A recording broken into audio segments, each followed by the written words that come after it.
So here we go with the video that explains one of the reasons why Johnny Herbert no longer has a job with Skysports F1. There's various bits of evidence I can show you, but let's look at this one.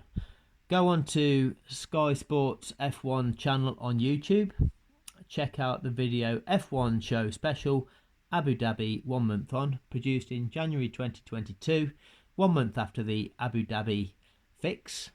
This is 1 hour and 13 minutes long of propaganda, lies, smokescreen by Sky Sports, and for speaking your mind, for speaking the truth, you get the sack.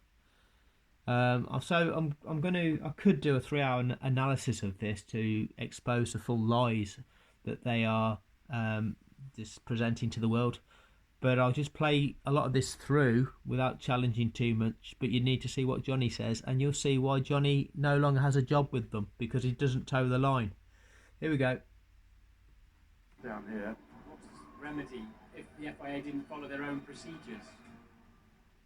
Hello, Happy New Year and welcome to this F1 Show Special. A month on from one of the most controversial ends to a season in the history of Formula One. Today, we're absolutely useless. And what happened both on the track and in race control that night, why it got so messy, and where the FIA and the sport go from here. Lewis Hamilton said on team radio, "This is getting manipulated." Well, was it?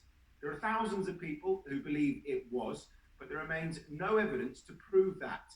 So was it just highly questionable decision making?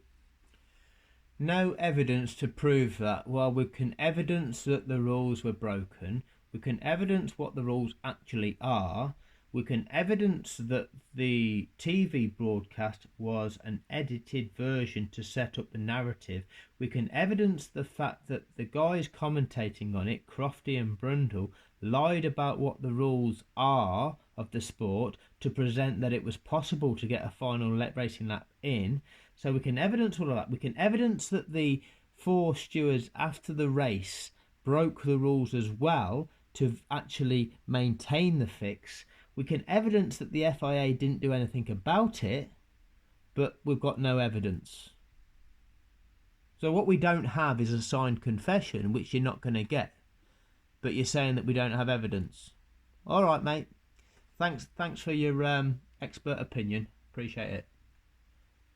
On behalf of the FIA, today we want to unpack the issues that are still being debated daily on this subject on social media and within the wider motorsport community. To start with, though, I'm joined by Martin Brundle, Johnny Herbert and Damon Hill. And the first thing that we want to say that this is not a programme designed to take anything away from Max Verstappen and Red Bull. No, we mustn't say anything bad against Red Bull. The year in 22 yes. races, Max led 652 laps to Lewis's 303. Wow. He led the championship for 15 of the 22 races. His team made the... That's it. You tell us all these irrelevant statistics, because, you know, last season Liverpool led for more minutes of the games than every other team in the Premier League.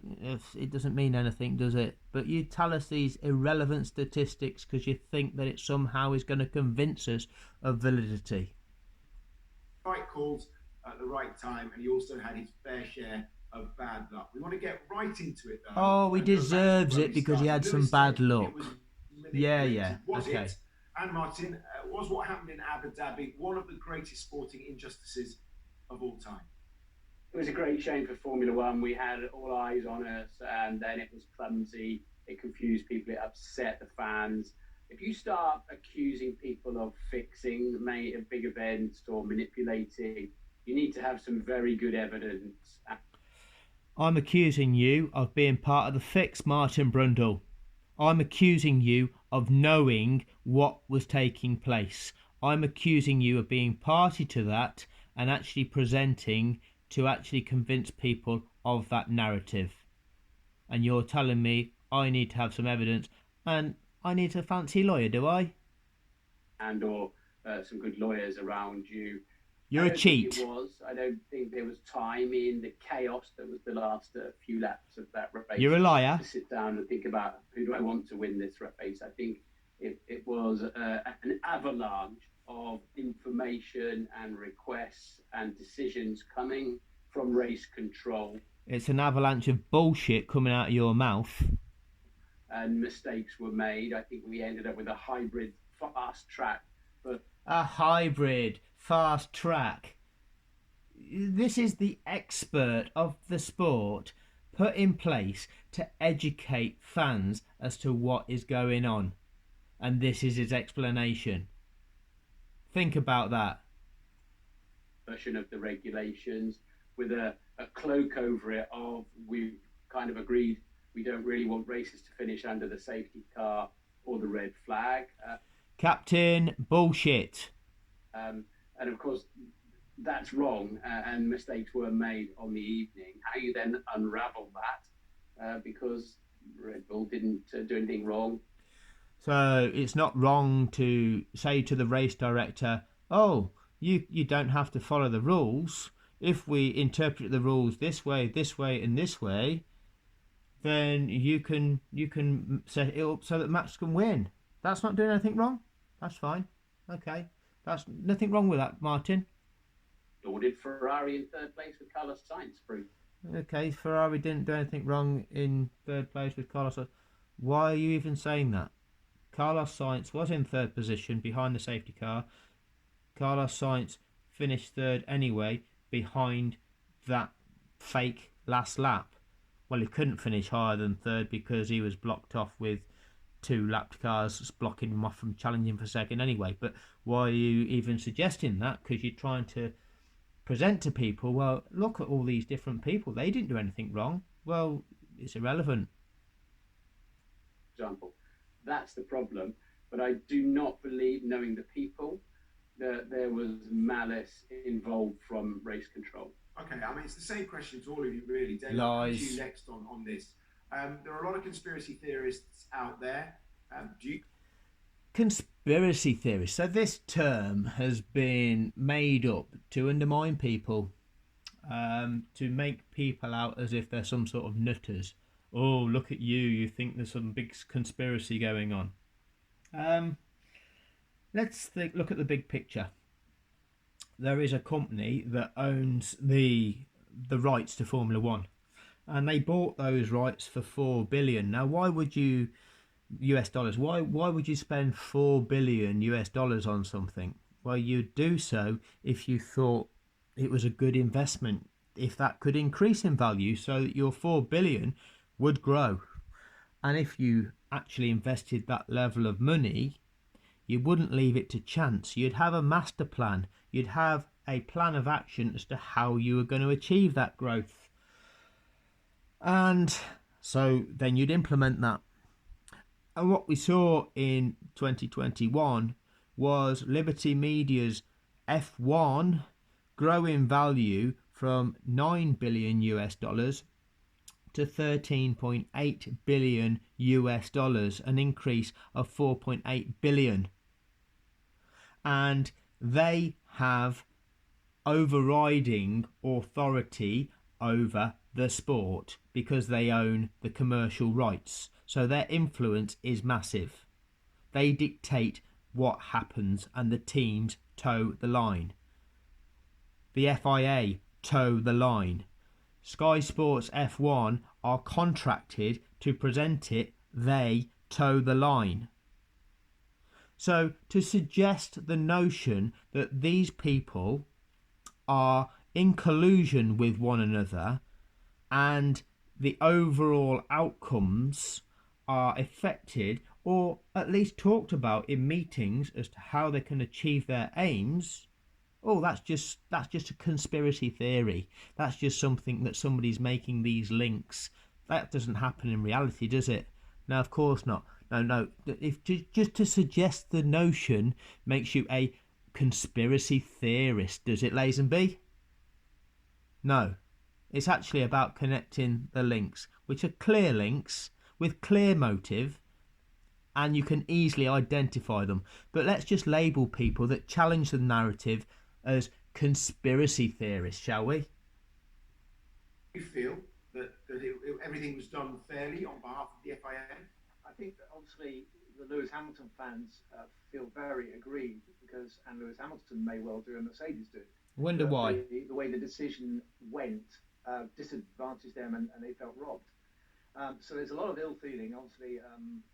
In the Dutch camp, of course, they're very happy with the result, but was it a satisfactory way of deciding a championship? You have to say it was unsatisfactory, and I think it might even have been unfair, because if you look at it from the point I'm a bit nervous saying it that way, aren't you, Damon? How the decision was made, it allowed some cars to unlap themselves, but not others. Now, that in itself is unfair. Correct. What it resulted with is a focus on the two title protagonists, and I don't think you can run a motor race or a championship like that. You have to apply the rules equally to all competitors. Manipulated is a very strong word. Well, you've said the truth, but you only say it kind of tentatively. You don't say it with conviction. Why is it that you cannot speak with conviction and actually spell out this is wrong? Why is it you feel this notion of, oh, I can only hint a little bit that this might be a little bit wrong, so we should maybe be questioning this but always be accepting of it? No, point out that it is wrong and have the courage of your convictions. I think it was in some sense manipulated, because I think that it was manipulated. Was under pressure to allow this exciting, thrilling race to happen between the two drivers. So who was Massey under pressure from? Ask the question. Who was he under pressure from? Who benefits? Who benefits from this, the Grand Prix, the Formula One Championship, going down to the last lap of the last race of the season, attracting all these fans, attracting 108 million global viewers to this season finale, and the championship being decided on the last lap of the last race? Wow! Isn't that a dream for the owners of the sport? So who's putting the pressure on the race director to ensure that that's the outcome that we get? I wonder. And I think he caved into pressure from both sides, but possibly more from the attempt to let Max come through the field, and so that's why he basically allowed only the cars between Max and Lewis to unlap themselves.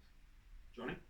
Yeah, well, I think the biggest issue that we've got, of course, is the decision that was made was totally wrong. Correct. It's something that, yes, he was under pressure, but that is the position that he's been in. We've seen all sort of the people that have been there before, Charlie Whiting, for example, when they've been able to deal with that. Careful, Johnny, you'll get sacked. And that's part and parcel of what Formula One is all about.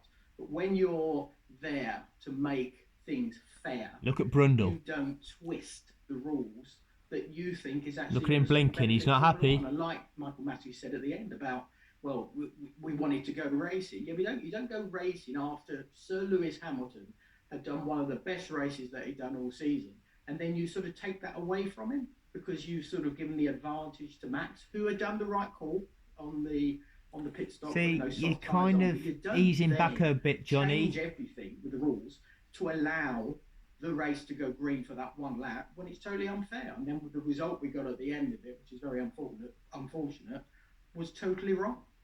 Okay, well... Okay, not interested in you, Lazenby. We're only 7 minutes into this 1 hour, 13 minute long Sky Sports bullshit presentation.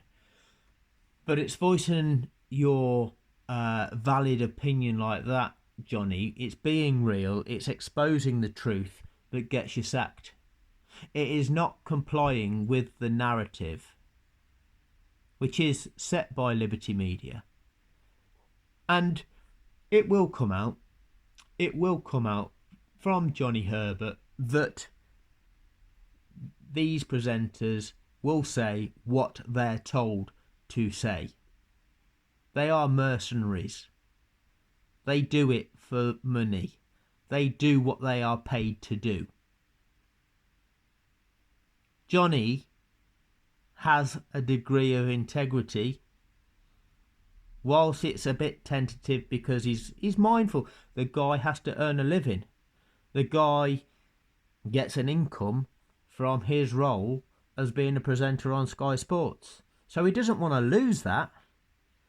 but he doesn't want to compromise his own integrity, so he does say the truth. He does speak his mind. He speaks what is actually true, but he has to temper that somewhat with still complying with the narrative, or making the suggestion that despite what I'm saying, I've still got a hint that it's kind of okay.